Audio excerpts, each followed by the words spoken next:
غیر قانونی طور پر بھارت کے زیر تسلط جموں کشمیر میں قابض بھارتی فورسز نے اپنی ریاستی دہشت گردی کی تازہ کارروائی کے دوران ضلع سانبا میں 7 کشمیری نوجوانوں کو شہید کر دیا۔ ان نوجوانوں کو بی ایس ایف کے اہلکاروں نے ضلع کے علاقے آر ایس پورہ کے قریب ایک آپریشن کے دوران شہید کیا۔ آخری اطلاعات کی آمد تک علاقے میں بھارتی فورسز کا آپریشن جاری تھا۔ دریاس نے قابض انتظامیہ نے کل جماعتی حریت کانفرنس کے سینئر رہنما اور سابق چیئرمین میروائز عمر فاروق کو ایک بار پھر سری نگر میں ان کے گھر میں نظر بند کر کے جامع مسجد سری نگر میں نماز جمعہ کی ادائیگی سے روک دیا۔ میروائز نے ایکس پر ایک بیان میں اپنی گرفتاری اور نماز جمعہ سے روکے جانے کو افسوسناک اور مذہبی معاملات میں مداخلت قرار دیا۔ انہوں نے پاکستان اور بھارت کے درمیان بڑھتی ہوئی کشیدگی پر شدید تشویش کا اظہار کرتے ہوئے دونوں ملکوں سے صبر و تحمل کا مظاہرہ کرنے کی اپیل کی۔ کل جماعتی حریت کانفرنس نے کہا ہے کہ کشمیر تنازع پر بھارت کی ہر دھرمی اور غیر حقیقت پسندانہ طرز عمل نے جنوبی ایشیا کو جنگ کے دہانے پر پہنچا دیا ہے، اور یہ ترجمان ایڈوکیٹ عبدالرشید منہاس نے سری نگر میں جاری ایک بیان میں کہا ہے کہ کشمیر میں حالات معمول پر لانے کے بھارتی دعووں کی کلئی کھل گئی ہے، کیونکہ بھارتی فوجی کشمیر کے چپے چپے پر دن رات محاصرے اور تلاشی کی کارروائی انجام دے رہے ہیں، جن میں گھروں پر چھاپوں،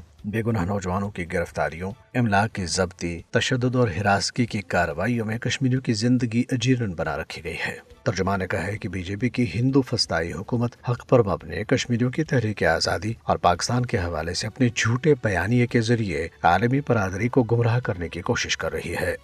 سری نگر کے رہائشیوں نے خانیار قتل عام کے شہداء کو ان کی شہادت کی 33ویں برسی پر شاندار خراج عقیدت پیش کیا۔ قابض بھارتی فوجیوں نے 8 مئی 1991 کو سری نگر کے علاقے خانیار میں اس وقت بلا اشتعال فائرنگ کر کے 18 بے گناہ کشمیریوں کو شہید کر دیا تھا جب وہ ایک شہید کا جنازہ قبرستان لے کے جا رہے تھے۔ خانیار کے لوگوں نے کہا ہے کہ بھارتی فوجیوں کی طرف سے کیے گئے اس قتل عام کی دلخراش یادیں ابھی تک ان کے ذہنوں میں تازہ ہیں۔